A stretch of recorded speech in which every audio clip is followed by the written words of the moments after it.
Namaskar and good morning. It's wonderful to be here. Although I did not have the privilege of graduating from this college, this is what I could call my Sasural college.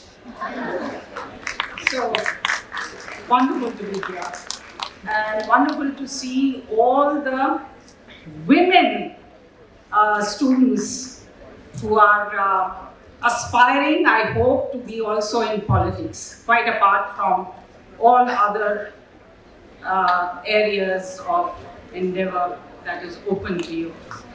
So thank you to Hindu College and ORF for inviting me to this very important outreach and engagement with young people and the brightest minds on a theme which is of course centered around G20, but it is about, in a larger sense, why India matters, how India matters in the world today, and how G20 and this whole issue of multilateralism is a kind of axis on which we are trying to find our place. So you may have heard, I don't know whether you've heard me say this in other fora, but I never miss saying this, that India has never mattered more to the world than now in advancing the critical projects of humanity, of global public goods, and that equally the world has not mattered more to India in realizing its full potential in its Amrit Kaal towards a developed country destiny by 2047 goal and predictions that there are, the future gazers, the strategic future gazers, who are predicting that this is India's decade and this is India's century. So this is my basic point and the setting of the stage. The other point is, as far as the international order is concerned, the emerging international order, this is what I call the Yugantar moment, when one era is finishing and another is beginning. And Yugantar has also another context. It is the moment of Vishnu, which gives us confidence as India. And we have a youth Purush in the form of Prime Minister Modi, who has given India this will to power, which in the 9 years before, and as students of political science, you know what that is. That in the 9 years, we have developed a will to power, a greatness vision for India, Mahan India. So this is also that Yugantar moment where India is itself willing to become a major, from a major to a leading and great power, that transition. And also at the same time, the international arena, the emerging global world order, it is tectonically shifting, and we are perhaps already there. We have a Cold War 2.0. We have other crises and polycrises, simultaneous and overlapping. So in the midst of all that, India is therefore well poised to become the third pole, independent civilizational state pole geopolitically, and it is in the sweetest spot as many people have said, since 1947.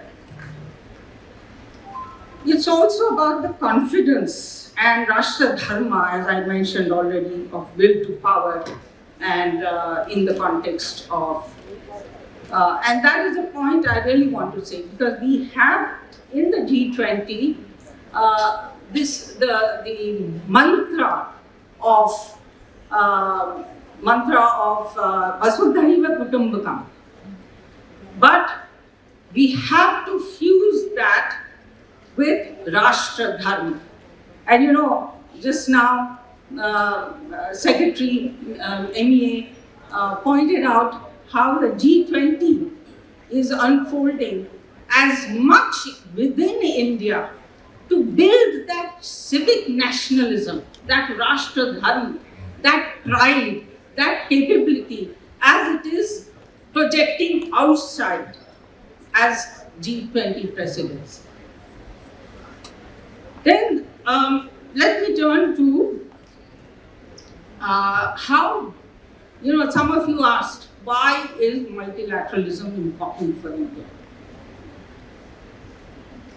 The value India attaches to multilateralism is to embody and drive an ideal global governance and international cooperation system.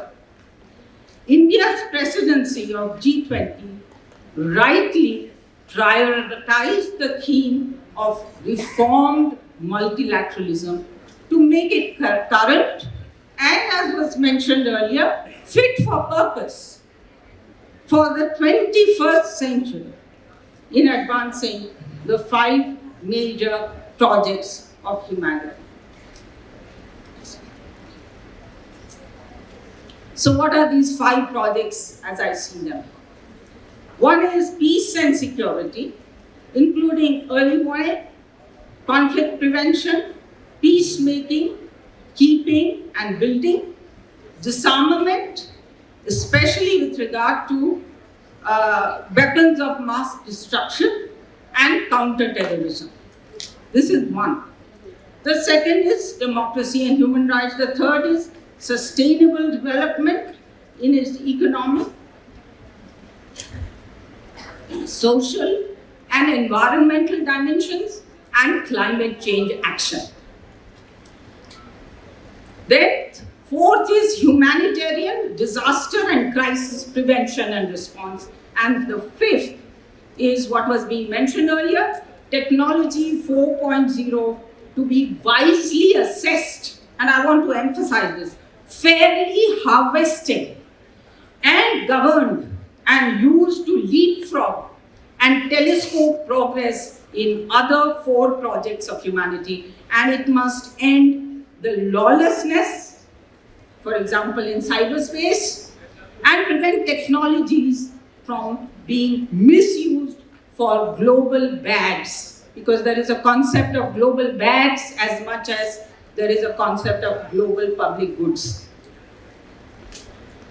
India has also demanded that these projects, and I come then to the concept of the Global South. I know you have a session separately on the Global South, but someone who has been with the UN Conference on Trade and Development for many years, I would like to also throw a little light on that. Now, India has demanded that these projects must be conceptualized, governed, and delivered as global public goods effectively, inclusively, impartially, for the benefit of all of humanity, in keeping with India's one earth, one family, one future vision, which you see in the G20. In particular, it must benefit the Global South, developing and least developed countries representing over 2/3 of the world population. Now, whether China fits into that still is another question. I said 2/3 of the world population. And majority of aspirational humanity that is struggling to eliminate poverty, achieve accelerated economic growth and well-being and its sustainable development for all, and bringing in the concept of Sarvodaya and Antodaya, which is also there in Agenda 2030 in terms of leaving no one behind and reaching the farthest first. Now, what is the Global South? This is a moniker that has been used from 2000 onwards in contradistinction to the Global North, epitomized in the G7, which is of the industrialized developed countries. It marked the increased participation of developing countries in international trade, finance, economy, investment, technology, global governance, and norm setting. Now, multilateralism has a very major role in norm setting. Heralded the centering of the South instead of the bordering of it. This is an evolution from the concept when we were in the UN in the 70s and 80s and 90s. We used to talk about the Raoul Prebisch. I wonder if you have read about this theory of core periphery. So, Raoul Prebisch theory of core periphery, where emerging countries emerging from colonial rule were essayed as being relegated to the periphery of the world economy. It's a political economy concept. Relegated to the periphery of the world economy and in an exploited role in terms of division of labor, in terms of rules of the game, and in terms of power relationships. So the Global South is a concept which has evolved from that, but it is now Global South, a more empowered South, where many developing countries, as I mentioned, have emerged into and have got centered over the years. So this is the other concept which needs to be kept in mind when we look at G20 and India trying to represent the interests of the Global South. Now, it also coincided with the founding of the G20, because otherwise there was this club of developed countries, and then G20 came in and it became the 10 developing countries, most powerful economies, and 10 developed countries, and that became the G20. Now, India has been a leading member of G77, the group of 77, and led many a battle in defense of developing country interests in multilateral fora, including the UN, UNCTAD, GATT, WTO, World Bank, and IMF, as it is doing today in the context of G20 presidency. Now, while in the past, India batted about, I think there was its question is, how effective are we in, or have we been in multilateral fora? Yes, in our earlier years, we used what is often referred to as the power of argument. The argumentative Indian prevailed just by the power of the argument to influence, if not, block, but at least to influence and shape systems. But increasingly, we are using the argument of power, of capabilities, of responsibilities as India and Prime Minister Modi's India to be not only a system, to of course not be a system taker, be a system shaper, and to the extent possible also be a system maker. So that is evolving now. And we have done that, and I'm sure some of the others will speak to it, how we have assumed responsibilities, taken on obligations for global public goods. I think humanitarian assistance was mentioned, but also very importantly, our commitments to the zero, getting to zero, climate change, the Panchamrit, all of that.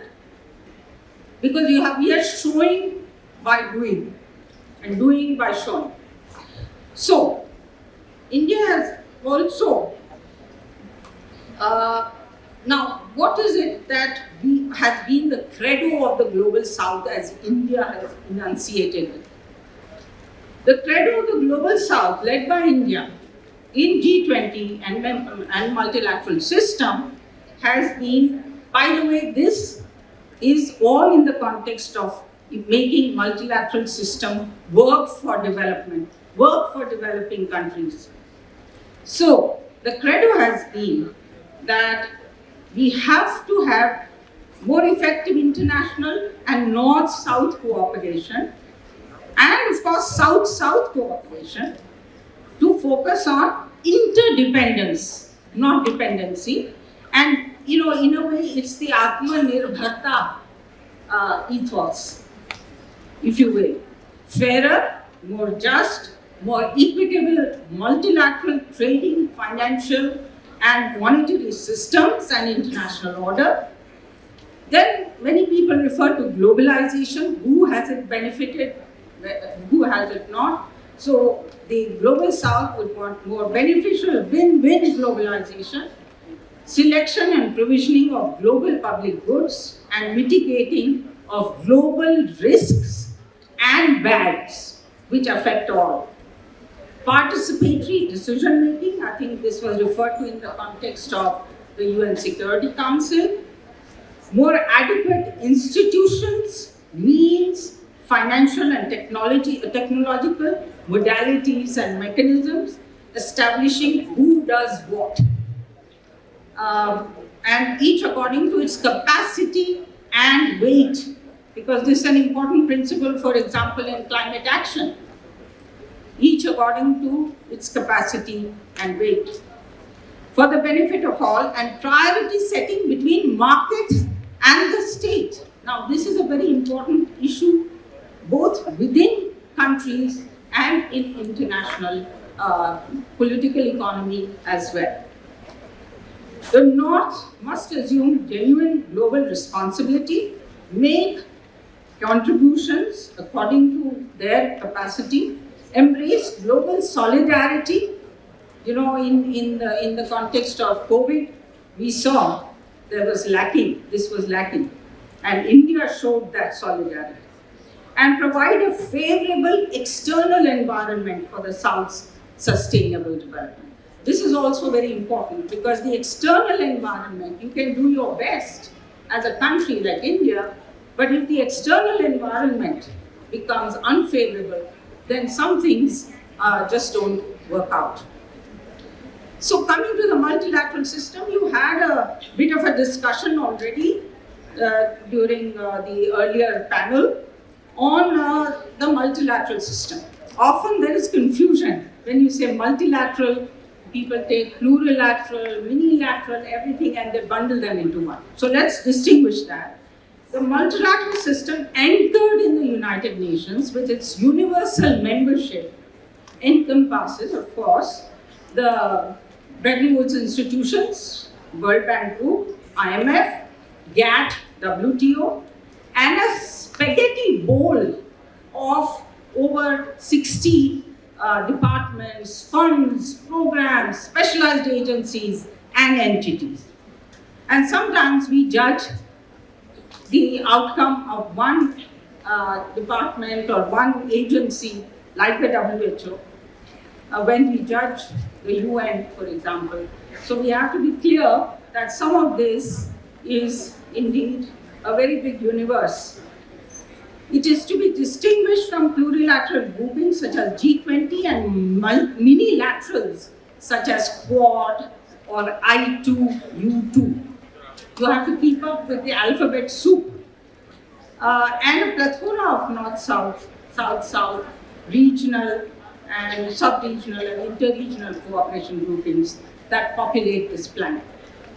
Now, this system went through even as it was celebrating its 75th anniversary in 2020, it went through 3 major litmus tests. which if only partially passed. If I want to be, talking about glass half full rather than glass half empty.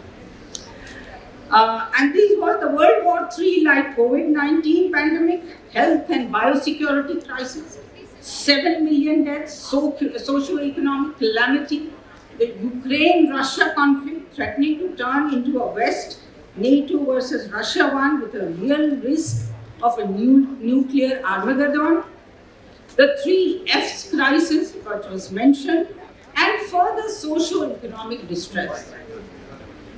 We in India seem to be somewhat insulated, but if you look at the world around us, we've also gone through hell and come out of it, and thanks to the leadership that we have. But it has been one of the, as Charles Dickens said, the worst of times. And of course, we are trying to make it the best of times. So now these polycrises, which is simultaneous and overlapping crises, posed an existential crisis for the UN and also raised the clamor for reform, fundamental reform. Now, how much of a reform? Some of you raised that question. It should be whether it should be rewriting the charter or whether it's tweaking what we have, is something that is, of course, partly, as you know, politics is something which is in the realm of the possible, isn't it? Isn't that what they say? So, it triggered an introspection on why, what, how the multilateral system fell short, proved inadequate to be the knowledge hub, to be the conscience keeper, to be the global norms and standards setter, convener, advocate and movement builder, impartial arbiter, and crisis response mobilizer and coordinator. It highlighted the urgency and vital necessity of reform and overhaul of the system, and to serve the original noble purpose, but also adapt to the new demands of the 21st century. So what is multilateralism? Very quickly, I would like to begin by quoting the UN Secretary General himself, who said 3 things. He said that there are too many multilateral problems and not enough multilateral solutions. Second, he said that the UN lacks the scale, the ambition, and the teeth, and where, like the UN Security Council, where it has teeth, the right to, wage peace through war, if necessary, by force, or economic sanctions, it does not have the appetite. And then the third thing he said, which is, is applicable to every situation that the multilateral system faces and the world faces, is he fretted about it being gridlocked in colossal global dysfunction. So all of these are the symptoms, of course, of a deeper malaise. So I think Minister Puri mentioned about the 3 UNs, and we happen to share a very long association, and shall we say, we are both great students of, long-standing students of the UN. And we agree on this, that we have to have, it's not monolithic. We need to reform the way the 3 UNs work. Member states, especially the major powers and their geopolitical and geo-economic dynamics. Then you have the Secretariat, their capabilities, their impartiality and independence. These 3 things are very important if we have to have real reform. And we, the people of the UN Charter, global public opinion, media, civil society, private sector, all of these, and academia. So these must work harmoniously together to really produce the UN we want. So the first problem is, of course, that it is outdated. It was created in 1945 by the victors, for the victors, and of the victors of the Second World War. And at a time when there were only 51 members, and now we have 193. So there is, and then since then there has been a dramatic dispersal of capabilities and responsibilities around the world in multiple countries of the South. And then these have become structurally sclerotic. Their procedures and processes are archaic and debilitated in many cases. Their inability to reform for democratic decision making have undermined their legitimacy, and this is particularly true of the UN Security Council. And then there are new actors and factors. Intractable non-state actors, including terrorists, powerful corporations whose reach and net worth is more than most countries' GDP. Shape-shifting new technologies, new areas of governance like the blue economy and the ocean governance. The virtual imperialism, of the internet, digital fintech, new media platforms and narrative setting. This is very important for all of you to know. Because you are setting narratives, it's very, very important to know that this also needs some element of governance. Fintech, internet, new media platforms and narrative setting, and mind and resource capture. These are very important issues, and the multilateral dispensation is ill-equipped to assess and govern these.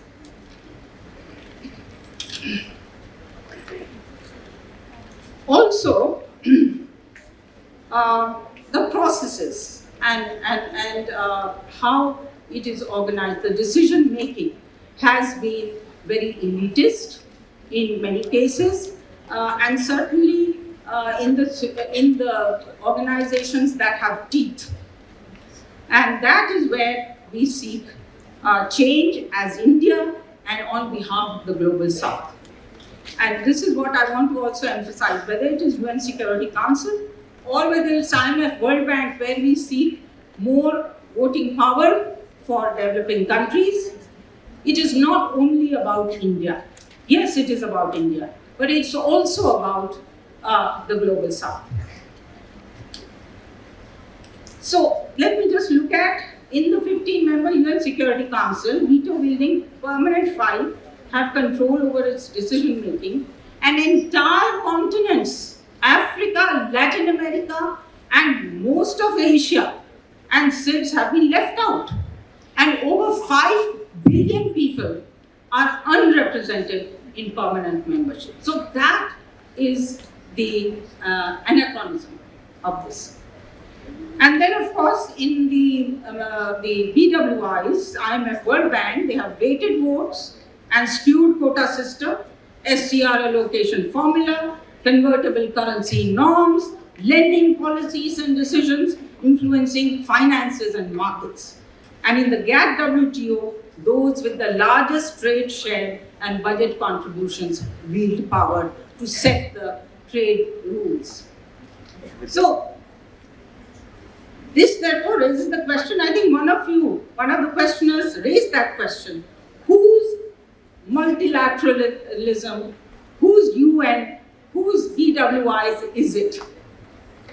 Who runs it and for whose benefit?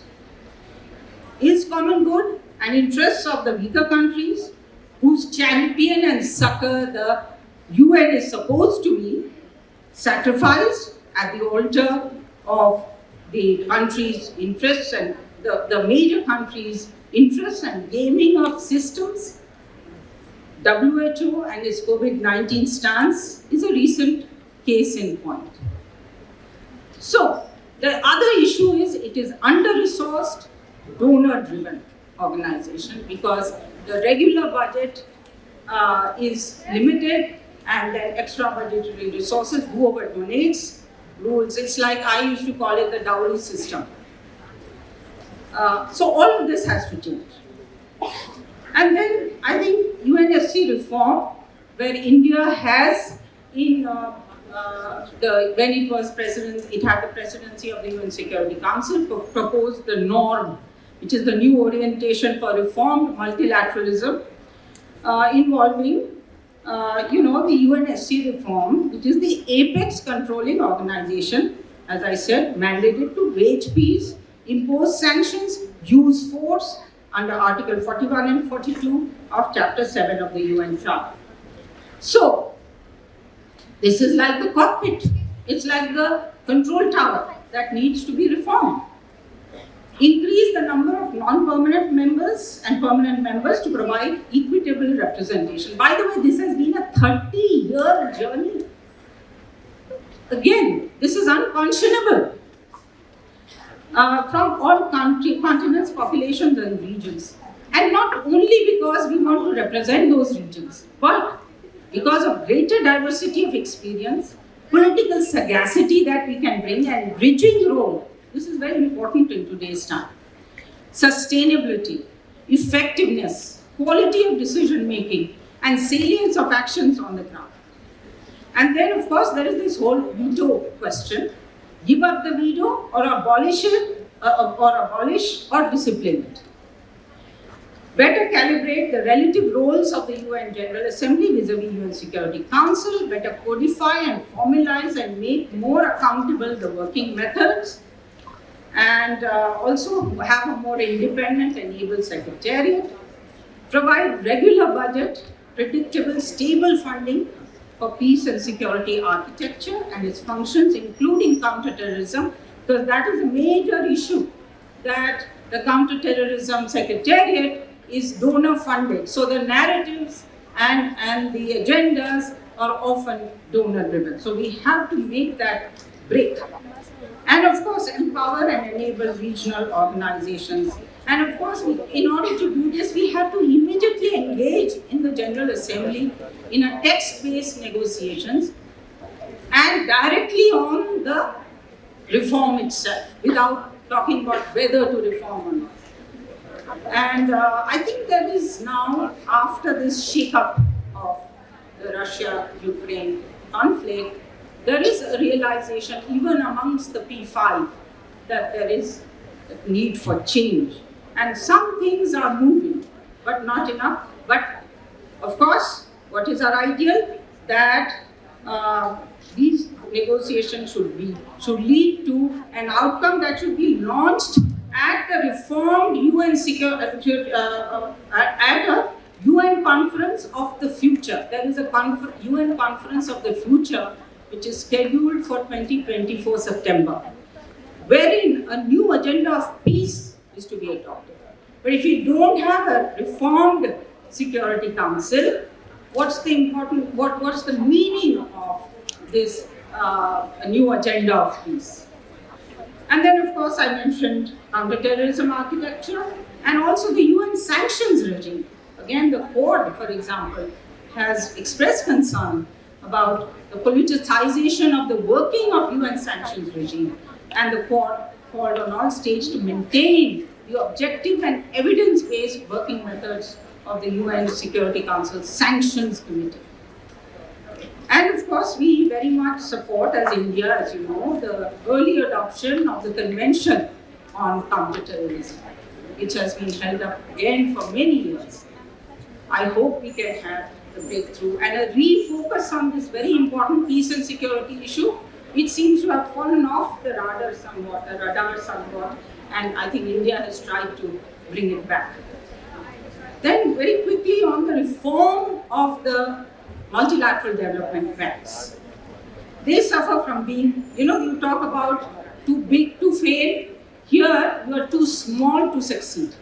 This is the problem with the MDBs and the IMF. So, they only account for 10% of development finance to developing countries, and only 40 billion in climate finance, when the need is for trillions. Amid a 21% decline in bilateral, there is a crisis in concessional financing of both SDGs and climate mitigation and adaptation. And you know that India has prioritized climate finance and SDG financing in its G20 presidency. And we hope that some of the reforms that are needed will be addressed as part of the G20 outcome. There's also dire need to not only recapitalize the MDBs, but also keep their promise that they made in 2015 of helping finance SDGs achievement by moving from, they called it, moving from billions to trillions. And that they were going to do by mobilizing private finance. So, and of course, replenishing the global public good funds like the climate fund.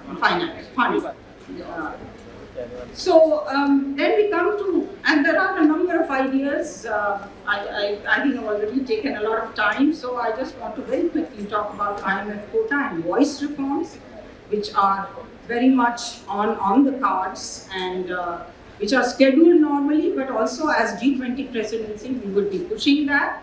And also the formula for SDR allocation needs to be reviewed and the unused SDRs leveraged for needy developing countries. I just want to give one statistic which is very telling, that during COVID-19 liquidity crunch, US dollar $655 billion worth of SDRs, special drawing rights, were issued by IMF, of which 38 LDCs and 28 developing countries got only 21 billion. So, I will now like to talk very briefly of the new, of the external debt issue. There is, developing countries have the external debt of low and middle income countries is at US dollar 9 trillion, and the countries under debt distress has doubled to 56%. Now the G20 had debt service suspension initiative, but it has not succeeded that much, and now perhaps there is need to rethink and bring in a major creditor country like China, and also of course India should be shaping this new initiative. In the WTO, it's time that norm setting should be aligned and aim at SDG achievement. For example, the agreement on agriculture. And also what is happening there is a total dilution, erosion of multilateralism, of MFN, because it's no longer single undertaking, decision by consensus, because there are a slew of plurilateral agreements and joint statement initiatives that are bypassing that. And then of course there is the WHO reform, but I would not like to go in, but basically to make its surveillance and its accountability stronger in terms of any future. And you've been hearing all these reports about how pandemics are no longer going to be once in a century. So we have to have pandemic preparedness built into a new WHO. So we know what is wrong, we know what is broken, and what is dysfunctional or weak. But no consensus exists or can be mustered easily for reform, especially as the Cold War II type of geopolitical contestation and economic turbulence are at their peak. So we must keep alive, however, the hope and ideas. I think ideas are very important. We must provide the grist of ideas, to the mill of policy making and negotiation, so that we can really each country individually and as an international community to ignite the power to reform, rebuild, and recreate a multilateral system that is fit for purpose, as we were mentioning, but also that is really for the 21st century. India's G20 presidency is a window of opportunity, and India sees it as that, for hammering home the message that reform cannot be put off without risking a global conflagration, an irreversible economic meltdown, climate change catastrophe, and failure to achieve the sustainable development goals, which are the lifeline to the survival of the human race.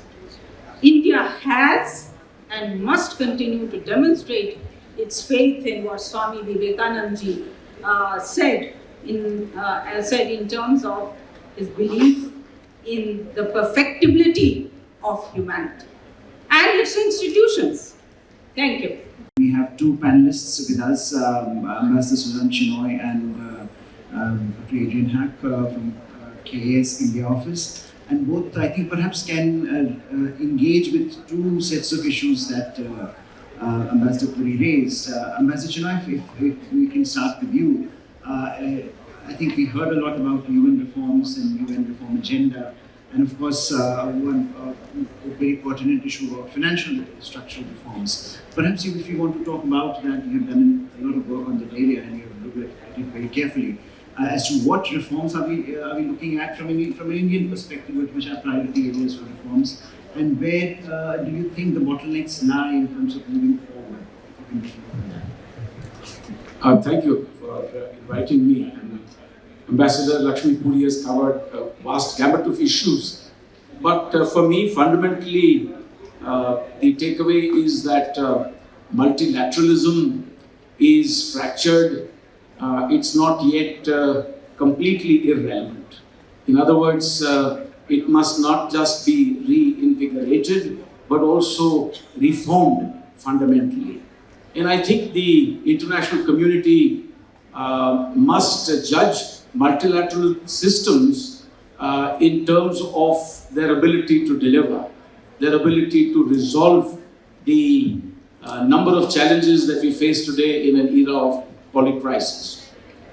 There I would say the scorecard is rather poor because the UN Security Council as well as the UNGA are racked by dissent and differences. And although one can take the safe view that for the past 77 years, the UN system has held peace more broadly, I do not think it has truly delivered. It has not fully delivered on human rights, it's not fully delivered on peace and security, and it's certainly not fully delivered on what you call economic growth and development. The League of Nations also failed, as you know, to keep the peace in the interwar years, and it sank without a trace in 1946. Now, when you look at the League of Nations as a reference point, what is interesting for me is that all members of the League of Nations, whether they were permanent or non-permanent, actually had equal veto rights, and yet it sank without a trace. This is because those that exercised veto rights then were also extremely unhappy sharing that power with the others, and one by one, whether it was Japan, whether it was Italy, whether it was Germany, or eventually the Soviet Union, they walked out of the League of Nations. The key point here is that the UN Security Council has not been reformed for a very long time. Certainly not since 1965, when there was a cosmetic change in terms of increasing the total number of non-permanent members from 6 to 10. Now, it's from the Indian point of view, it's interesting to note that in 1945, one particular Asian country had a free pass, that is the Republic of China, poor, agrarian, large population, and it was made to sit in the Security Council just to add a little bit of color, and it certainly didn't have nuclear weapons then. In fact, nuclear weapons or the possession of nuclear weapons was not a criterion. Only one country had demonstrated possession and use in 1945. The others came on later. Today, when you look at it from the Indian perspective, whether in terms of its economic clout, its population, its contribution to global structures, multilateralism, the initiatives that we have taken, ranging from yoga to the International Solar Alliance or the Coalition on Disaster Resilient Infrastructure, for that matter, what we are trying to do in terms of resilient infrastructure for island countries. India is well placed to be right there at the top of the table. And I think from our perspective, therefore, we would urge the global community to do more in terms of the intergovernmental negotiations, which are really not achieving much since 2007.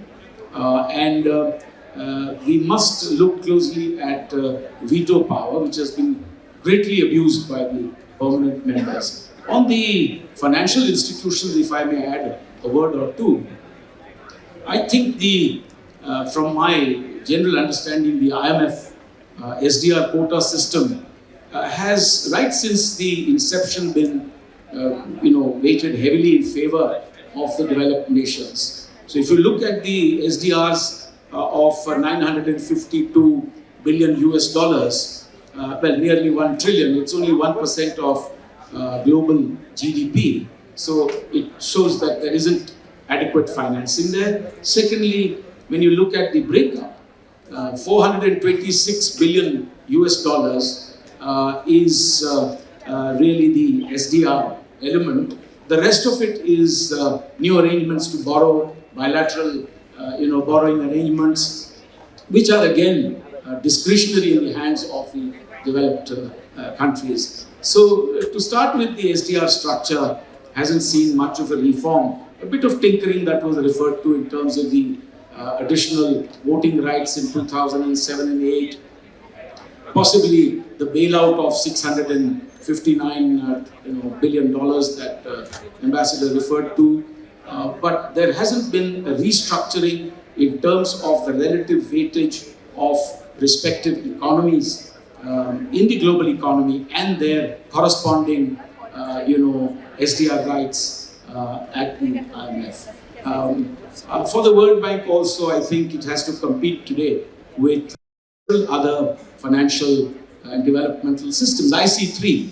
There is one, the US-led Bretton Woods system, which has not delivered at a time where about 75 countries are in deep distress. The second one is actually the ADB structure led by Japan, which has tried its best and is working closely with many.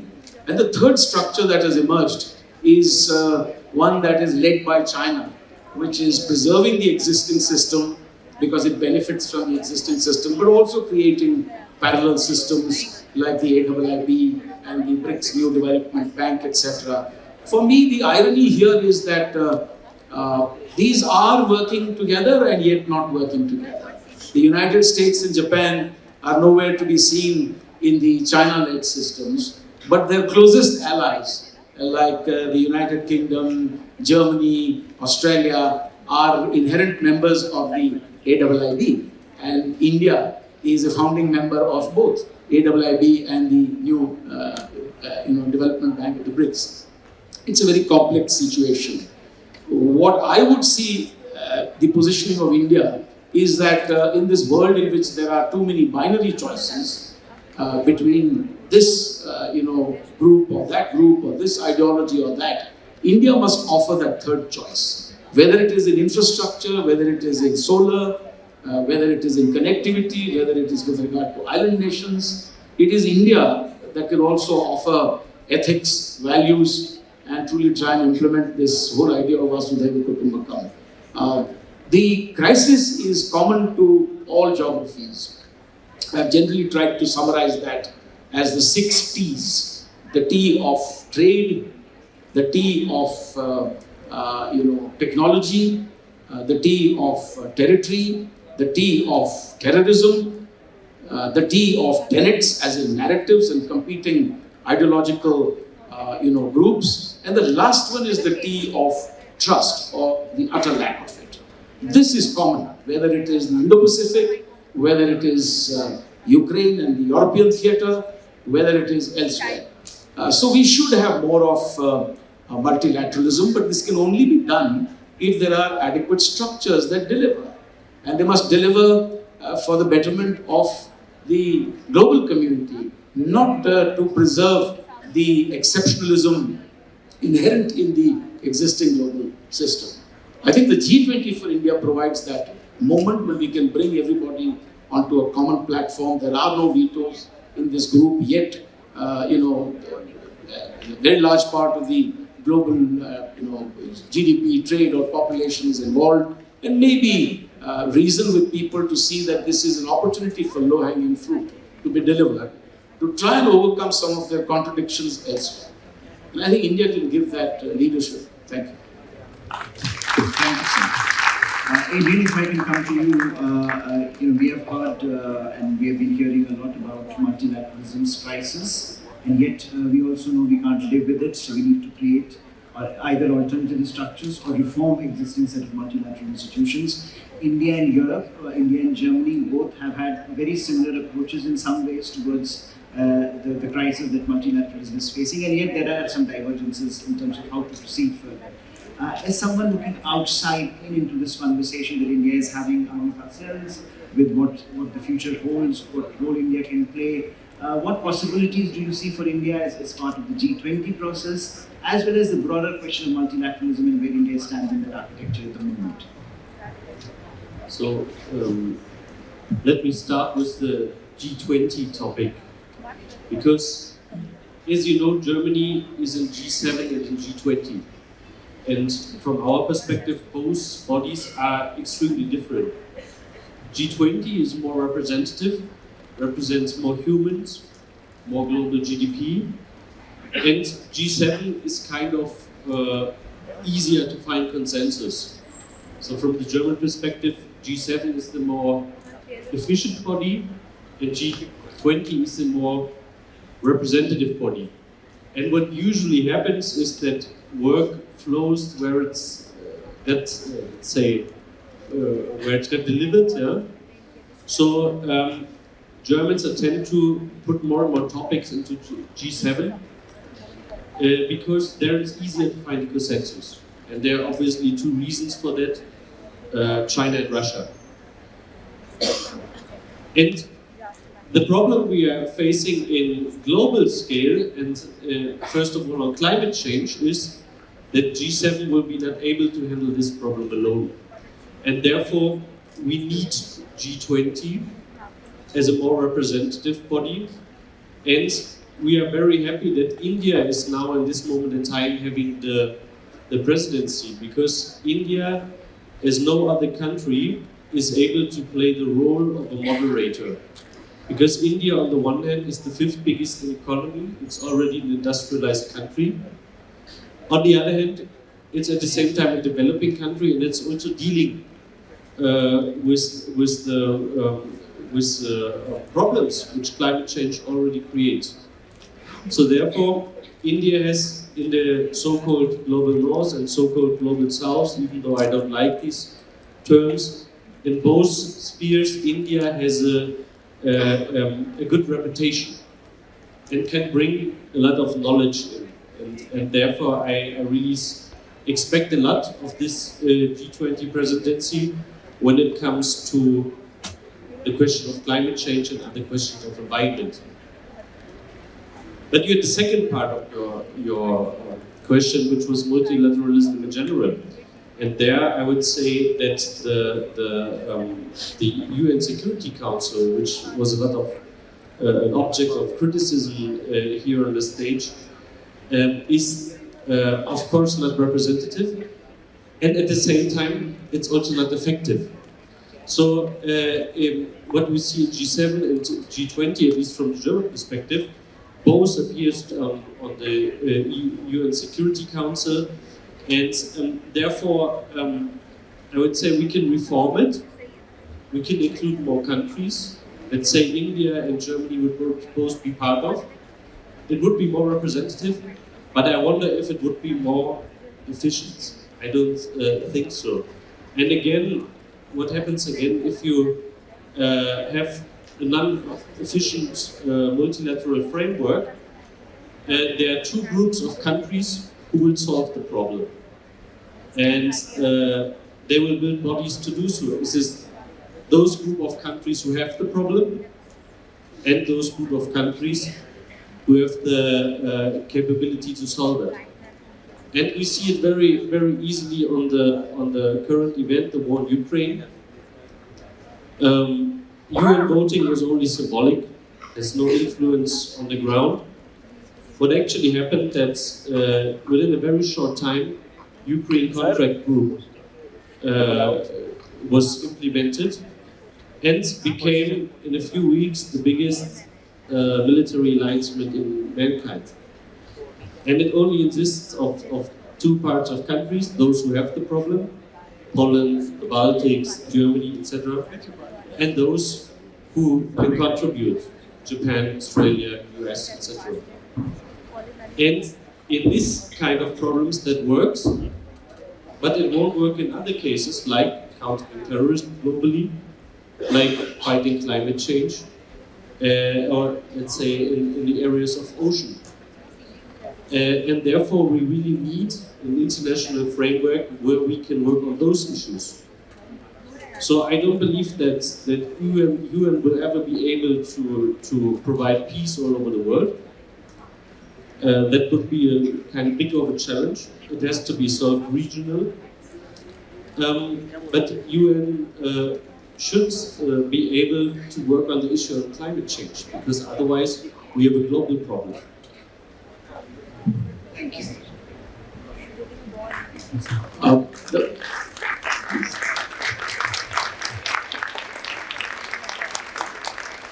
From what Mr. Adrian Haack just said, I want to emphasize one point here. The G20 also runs the risk of having a divide between the G7 and the rest. And my urging to the G7 would be, do not try to usurp or replicate the powers of the UN Security Council or the divisions therein into the G7. Because the UN Security Council is divided, utterly, hopelessly divided, with the Russians and the Chinese tending to take one line and the United States, UK and France taking another, the G7, in my view, is gradually usurping that power to create the kind of consensus that they can't find in the UN Security Council. If they were to bring that attitude and exceptionalism and pre-decision making into the G20, it would be at the cost of the rest. So that is something that I would mention. And as far as veto is concerned, I don't know if you are interested in this, but history tells us that when the veto was finally being discussed at the Yalta Conference in 1945, the American representative took the view that it's either the veto system for a privileged few or no charter. You can forget it. You can go back and tell your governments that there was no charter. And of course, the rest of the world was bamboozled into accepting this unequal system. So we have to be a little careful here in terms of bringing in a G7 approach that is inflexible, for it has decided on several things as G7 and thereafter is unable to accommodate the rest. I think that's where the G7 can actually stumble and force the G20 to take a hit as well. Thank you. I know we are running out of time, but since this event is for you, I will give you 2 questions. So anyone, please come forward and ask a question. This is Vishal Kumar from second year Political Science. So we are talking about multilateralism. So there are so many contestations we are discussing. And if framing in a better way, we can frame by Robert Cohen, who taught multilateralism nowadays as a contested multilateralism. So somewhere from the Westphalian system idea of equality and sovereignty, we are diminishing the idea of globalization by these contestations. So can we say that that multilateralism is now a damage to globalization and the globalized world? My name is Harshvardhan and I'm from the Dayal College. My question is, as we have been speaking of reformed multilateral institutions and from the G20 platform itself, an emphasis on multilateralism from India's end, is it contradictory with our policies of developing hypersonic missiles or developing weapon-grade plutonium, and even the Atmanirbharta in defense expenditure? If multilateralism is the call of the day, so do we really need to focus on our defense expenditures when we do have other domains like health and education which need a huge investment, especially in this era of Amrit Kal when we are at the edge of materializing our demographic dividend? I'm Anju Sharma from Pol Science Department, Kirodimal College itself. My question is for Lakshmi ma'am. Namaste ma'am. If this is a Yugantar moment for India, then why is India lacking the diplomatic policies in terms of bilateral relations with China, when China is aggressively dominating in the Indo-Pacific region, along with renaming the places of Arunachal Pradesh, and which is all in all threat to our very soul of India's integrity? Thank you, ma'am. Well, I just want to briefly refer to the issue of contested multilateralism. I think what is happening is that there is a global multilateral order which is riven right now. You know, you had the end of the Cold War in 1990, and then after that it was a unipolar world, and then now we have a recrudescence of the East-West divide and Cold War 2.0. That is impacting multilateralism, and that's going to continue to impact multilateralism as we discussed. As far as the relationship to globalization is concerned, globalization is a different concept. As you will know, I would ask you to look it up. Basically, it's about economic globalization, and of course, it has the winners and losers of globalization. And of course, now the West, which was a winner in the earlier part, now sees Chinese-led hyper-globalization as actually not so beneficial anymore. So, you know, there is that contestation happening even in globalization, but that's a separate process. On China, I would ask our expert here to respond rather than taking on that context. And also on maybe the whole issue of defense, I think there are, you know, the external environment is a very important determinant of how we allocate resources for development. And I think you have to take into account as much the defense threats, territorial integrity, as you have to take into account education and health related priorities. And I think there has been a progressive enhancement of our investment in both the health and education areas, particularly post-COVID on health. And but of course, we have this, you yourself refer to the kind of threats we face on both our you know, a two-front threat. So we have to keep modernizing and building our military strength. So I'd say that contentious multilateralism has existed for a very long time. If we look at the current structure since 1945, it's been the order of the day through the decades since then. The only difference is that during the Cold War, despite there being contentious multilateralism, the world was divided into two blocks that were not necessarily connected at the economic level. There was no real globalization of the economy, and that enabled contentious multilateralism to actually come up with a modus vivendi that enabled work to get done, although there were differences during the Cold War between the two camps.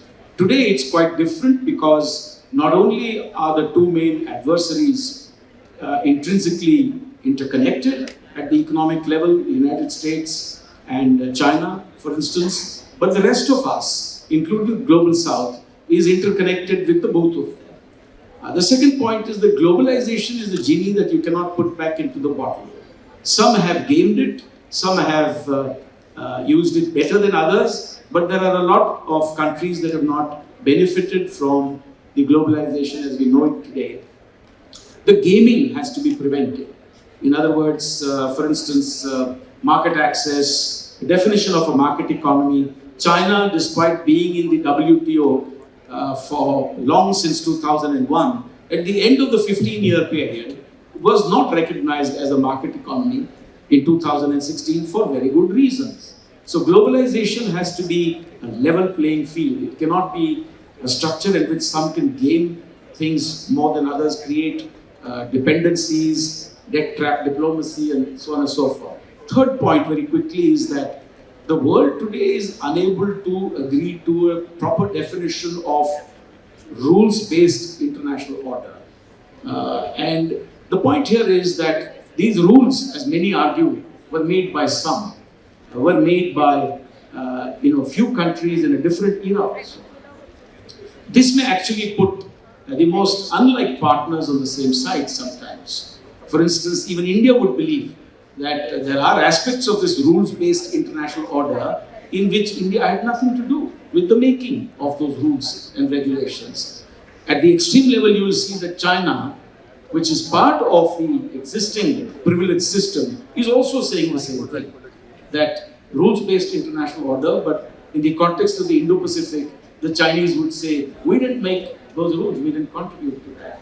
So anyhow, as far as India is concerned, it's not a question of guns versus butter here. There has never been total peace, though there hasn't been a world war since 1945. But there's always been war and pestilence and disasters and unsettled territorial issues, which I mentioned as one of the 6 Ps. India has to keep its powder dry. For us, Atmanirbhar Bharat in defense does not mean that we go in for an autarkic policy of total, self-sufficiency. For me, it means self-reliance, in which there is ample scope for India to move up the value chain by actually working with others in the globalized economy, in which defense is a very important part, to see how we can actually become more competitive and how we can actually bring in some of the key supply chains into India, which will have a spin-off benefit and transformational benefit for the rest of industry and economy. And stop there. Adrian, you want to come in? Maybe very briefly, because from the German perspective, the Europeans built a regional framework, which was kind of a bubble where we lived in. And when we were looking outside, we were seeing for many, many decades a world which was dominated by the US, which was so close to us that it looked very similar as our bubble. And for the entire rest of the world, I mean, all non-US minds, it was very easy since the collapse of Soviet Union to criticize the domination of the US and to give advices how they should shape the world order. Because what we're actually doing by that is saying there's another hegemonic power, and since I know there's no objective world order, I want this power to implement my interests, which obviously doesn't work because there are several interests. But this was very convenient decades for all of the rest of the world. And now, as we see China on the horizons, we have to ask the question, how does the alternative to the status quo look like? And you framed it rightly in your book, sir. China is a power challenging the status quo. And what we are, and by we I mean the rest of the world, are lacking us is to define what is the status quo we want, or what is the shape of the multilateral order we want. Because if we only say what we don't want, we leave it up to China with a new world order and US defending the old. And therefore we have to, I would say, get more active and not passive. And I think India is doing an approach with this G20 presidency. Thank you. All that's left for me is to thank my 3 panelists.